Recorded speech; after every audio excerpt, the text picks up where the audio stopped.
সুপ্রিয় দর্শকবৃন্দ, আসসালামু আলাইকুম। আশা করি সবাই ভালো আছেন। বাংলা সন্ধি বিচ্ছেদ ক্লাসের পার্ট 2 তে আপনাদের সবাইকে স্বাগত জানাচ্ছি। মূলত পার্ট 1 এ আমরা নিয়ম 14 পর্যন্ত পড়েছিলাম এবং ভিডিওটি বেশি লম্বা হয়ে যাওয়ায় দুটি পার্টে ভিডিওটি করা লাগতেছে। চলুন তাহলে পার্ট 2 শুরু করা যাক। পার্ট 2 এ 1 এ আমরা নিয়ম 14 পর্যন্ত পড়েছিলাম। পার্ট 2 এ আমরা নিয়ম 15 থেকে শুরু করব। নিয়ম 15 তে আমরা দেখতে পাচ্ছি, যদি কোনো বাংলা শব্দে সন্ধি বিচ্ছেদের ক্ষেত্রে আকারের পরে অন্তস্থীয় হয়, আকারের পরে অন্তস্থীয় হলে সেক্ষেত্রে হবে ঐকার। সেক্ষেত্রে কি হবে? ঐকার। চলুন উদাহরণ দেখি। সায়ক, আকারের পর অন্তস্থীয় রয়েছে, এর সন্ধি বিচ্ছেদ হবে সই যোগ অক। নায়ক, নায়কের না এর পর অন্তস্থীয় রয়েছে, যার কারণে এর সন্ধি বিচ্ছেদ হবে নই যোগ অক। নিয়ম 16। নিয়ম 16তে আমরা দেখতে পাচ্ছি, যদি কোনো বাংলা শব্দে সন্ধি বিচ্ছেদে ব থাকে, তাহলে বয়ের আগের বর্ণের সাথে কি হবে? ওকার। কি হবে? ওকার। উদাহরণস্বরূপ আমরা দেখতে পাচ্ছি পবন, বয়ে যেহেতু ব রয়েছে, তাহলে এর পরিবর্তে হবে পয়ের সাথে ওকার, প যোগ অন। পবিত্র, এখানে বয়ে রয়েছে, যার কারণে বয়ের আগের বর্ণের সাথে কি হবে? ওকার, এবং যেহেতু বয়ের সাথে রসিকার রয়েছে, সেটি হয়ে যাবে ইত্র।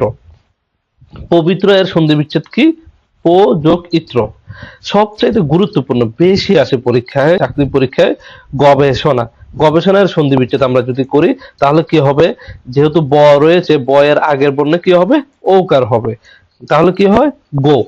এবং বয়ের সাথে যেহেতু একার রয়েছে, তাহলে কি হবে? এ স না। তাহলে গবেষণার সন্ধি কি? গো যোগ এসনা। নিয়ম 17। নিয়ম 17 আমরা দেখতে পাচ্ছি, যদি কোনো আকারের পরে ব হয়, কোনো বাংলা শব্দে সন্ধি বিচ্ছেদে আকারের পরে কি হয়? ব হয়, তাহলে ওই ক্ষেত্রে হবে ঐকার। তাহলে কিভাবে? চলুন উদাহরণ দেখি। পাবক, তাহলে বয়ের আগে কি রয়েছে? আকার রয়েছে, পয়ের সাথে আকার রয়েছে, তাহলে কি হবে? ঐকার। পয়ের সাথে কি হবে? ঐকার। প যোগ অক। নাবিক, নো যোগ ইক। ভাবুক, ভো যোগ ওক। আশা করি নিয়ম 17টি বুঝতে পেরেছেন। নিয়ম 18। নিয়ম 18 আমরা যেটি দেখতে পাচ্ছি, যদি কোনো শব্দে বাংলা বর্ণের জয় প্লাস ন হয়, যেমন গি, আমরা এটাকে গি বলি, তাহলে বর্গের জয় প্লাস মূর্ধন্য হবে, যেমন রাগী। কি হবে? রাগী এর সন্ধি বিচ্ছেদ রাজ হস যোগ মধ্যাহ্নে। যজ্ঞ, যজ্ঞের সন্ধি বিচ্ছেদ হবে যজ হস যোগ মধ্যাহ্ন দীর্ঘিকার। তাহলে আমরা দেখতে পাচ্ছি, এটি খুব গুরুত্বপূর্ণ একটি সন্ধি বিচ্ছেদ। যদিও পরীক্ষায় কম আসে, তবে এটি খুব গুরুত্বপূর্ণ। নিয়ম 19। নিয়ম 19 আমরা দেখতে পাচ্ছি, যদি কোনো বাংলা শব্দে অথবা সন্ধি বিচ্ছেদে রেফ থাকে, বা কোনো বাংলা বর্ণের উপর রেফ থাকে, সেক্ষেত্রে হবে বিসর্গ। এটাকে আমরা বিসর্গজাত সন্ধি বলি। উদাহরণ যদি আমরা দেখতে পাচ্ছি, দুর্যোগ, দুর্যোগের সন্ধি বিচ্ছেদ কি হবে? যেহেতু জয়ের উপর রেফ রয়েছে, তাই সেক্ষেত্রে দয়ের সাথে কি হবে? বিসর্গ। দু যোগ যোগ।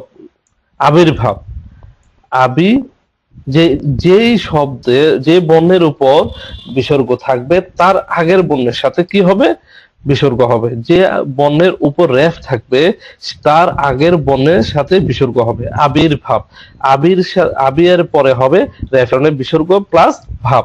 নিরক্ষর, র আছে এখানে, যেহেতু রেফ অথবা র থাকলে বিসর্গ হবে, তাহলে নি এর সাথে র রয়েছে, তার কারণে নি এর পরে কি হবে? বিসর্গ। নিরক্ষর, নি যোগ অক্ষর। আশা করি 19 নং নিয়মটি আমরা সহজে বুঝতে পেরেছি। 20 নং নিয়ম। 20 নং হচ্ছে, যদি কোনো বাংলা শব্দে সন্ধি বিচ্ছেদের ক্ষেত্রে ওকার হয়, তাহলে সেক্ষেত্রে হবে বিসর্গ। কিরকম? যদি আমরা দেখি, মনোরম, ম দন্তান্ন ঔকার, যেহেতু দন্তান্ন এর সাথে ঔকার রয়েছে, সেক্ষেত্রে ওকার এর পরিবর্তে হবে বিসর্গ যোগ রম। আবার মনোযোগ, যেহেতু দন্তান্ন এর সাথে সেম ঔকার রয়েছে, সেক্ষেত্রে দন্তান্নের পর ঔকারের পরিবর্তে দন্তান্নের পর হবে বিসর্গ যোগ যোগ, মনোযোগ। ওকে। নিয়ম 21। আমরা নিয়ম 21-এ কি দেখতে পাচ্ছি, যদি কোনো বাংলা বন শব্দে সন্ধি বিচ্ছেদের ক্ষেত্রে তালিবাস্য, মদিনাস্য, দন্তাস্য এর সাথে ক, খ, চ, ছ, প, ফ থাকে, তাহলে সেই ক্ষেত্রে বিসর্গ হবে। কিভাবে? ভাস্কর, উদাহরণ আমরা দেখতে পাচ্ছি ভাস্কর, দন্ত্য এর সাথে ক রয়েছে, এই যে তালিবাস্য মদিনাস্য দন্ত্য এর সাথে যদি এই বর্ণগুলা থাকে সেই ক্ষেত্রে হবে বিসর্গ। তাহলে আমরা এখানে দেখতে পাচ্ছি ভাস্কর, ভা এর পরে দন্ত্য এর সাথে ক রয়েছে, সেই ক্ষেত্রে ভা যোগ কর হবে। ঠিক এখানে নিশ্চয়, তালিবাস্য এর সাথে চ রয়েছে, সেক্ষেত্রে হবে নি বিসর্গ যোগ চয়। আবিষ্কার, এই যে এই আবিষ্কার খুব বেশি আছে পরীক্ষায়। আবিষ্কার, আবি এর পরে দন্ত্য এর সাথে ক রয়েছে, সেটা হবে কি আবি বিসর্গ যোগ কার, আবিষ্কার। ওকে, এই তিনটি মূলত নিয়ম 19, 20 এবং 21, এই তিনটি হচ্ছে বিসর্গজাত সন্ধি। এই তিনটিকে আলাদা করে যদি আপনারা নোট করেন তাহলে বিসর্গজাত সন্ধি খুব সহজেই মনে থাকবে। এবার আসি নিয়ম 22। নিয়ম 22 এ এখানে কি দেখতে পাচ্ছি, একার সমান রশ্মি অথবা দীর্ঘি। কিভাবে? নরেন্দ্র, নরেন্দ্র এর বিসর্গ হবে কি নর যোগ ইন্দ্র, এই যে র এর সাথে একার রয়েছে যার কারণে এটি হয়ে যাবে রসিকের, রসি ইন্দ্র। নরেশ, সেম, নর যোগ ইস, নরেশ। এই যে এখানে একার সমান রশ্মি এবং দীর্ঘিকার হবে, দীর্ঘি হবে, তাহলে আমরা সেটা কিভাবে বুঝবো কখন রশ্মি হবে কখন দীর্ঘি হবে? যদি শেষে এস থাকে, যদি কোনো বাংলা বর্ণের শব্দের শেষে এস থাকে তাহলে হবে দীর্ঘিকার এবং বাকি সময় হবে রশ্মি, দীর্ঘিকার না সরি দীর্ঘি, এবং বাকি সময় হবে রশ্মি। ওকে, নিয়ম 23। নিয়ম 23 আমরা দেখতে পাচ্ছি ঐকার সমান এ অথবা ওই। আগে যেমন একার সমান রশ্মি অথবা দীর্ঘি দেখেছি, এখানে ঐকার সমান এ অথবা ওই হবে। কিভাবে? সেম, মতৈক্য, মতৈক্য। যদি এখানে যে ঐকার আছে ত এর সাথে, এটা যার কারণে হবে এ অথবা ওই, তাহলে কি মত যোগ ঐক্য, মতৈক্য। ঠিক সেম, জনৈক, কি হবে জন যোগ এক। তাহলে এখন এখানে প্রশ্ন হতে পারে কখন এ হবে অথবা কখন ওই হবে। এই যে এখানে আমি লিখে রেখেছি মতৈক্য, এখানে ক এর সাথে আমরা জফলা দেখতে পাচ্ছি। যদি কোনো বাংলা বর্ণ বা শব্দ যদি শেষে কি থাকে, কিছুর সাথে যুক্ত থাকে, তাহলে সেই ক্ষেত্রে হবে ওই। আর যদি কোনো কিছু, যেমন এখানে জনৈক, জনৈক, যদি ক এর সাথে কিছু নেই যেহেতু এটি মুক্ত, সেক্ষেত্রে হবে এ। মানে যদি যুক্ত হয় তাহলে হবে ওই, আর যদি মুক্ত হয় তাহলে হবে এ।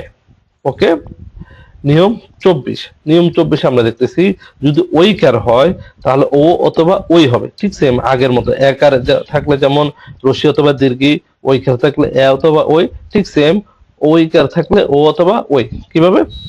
বনৌষধি, বনৌষধি, বনৌষধির সন্ধি বিচ্ছেদ হচ্ছে বন যোগ ঔষধি। যেহেতু এখানে যুক্ত আছে সেই ক্ষেত্রে ও হবে, এবং মুক্ত থাকলে ওই হবে। ঠিক সেম আগেরটার মতো, কিন্তু উল্টো, এখানে যুক্ত থাকলে ওই হতো আর মুক্ত থাকলে এ হতো। ঠিক সেম এখানে যুক্ত থাকলে ও হবে, মুক্ত থাকলে ওই হবে। আশা করি নিয়ম 24টি বুঝতে পেরেছেন। নিয়ম 25। নিয়ম 25 এটি খুব গুরুত্বপূর্ণ, পরীক্ষায় আসে অনেক।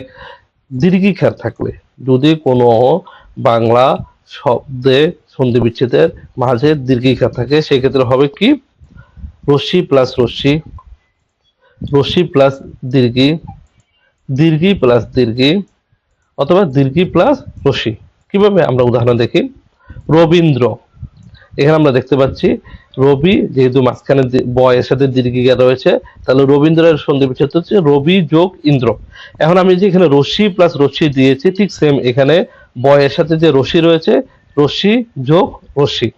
এবার আসি পরীক্ষা, ঠিক সেম মাঝখানে রয়েছে দীর্ঘিকা, তার কারণে হবে এই যে রশ্মি যোগ রশ্মি, রশ্মি দীর্ঘি, দীর্ঘি যোগ দীর্ঘি, দীর্ঘি যোগ রশ্মি, এই চারটি থেকে যে কোনো একটি, কোনটি হবে?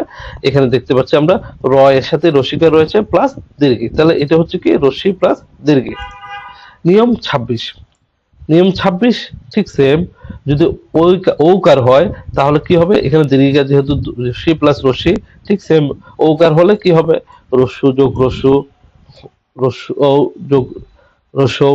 সেম, যে উদাহরণ কি মরুদ্যান, মরু যোগ উদ্যান, তরুদ্যান, তরু যোগ উদ্যান। আশা করি এই 26টি নিয়মের মাধ্যমে খুব সহজে আমরা সন্ধি সম্পূর্ণ মনে রাখতে পারবো এবং পরীক্ষায় আমরা সন্ধি বিচ্ছেদ খুব সহজে করতে পারবো। সবাইকে অনেক অনেক ধন্যবাদ। ভিডিওটি ভালো লাগলে লাইক দিবেন, সাবস্ক্রাইব করবেন, পাশে থাকবেন। আসসালামু আলাইকুম।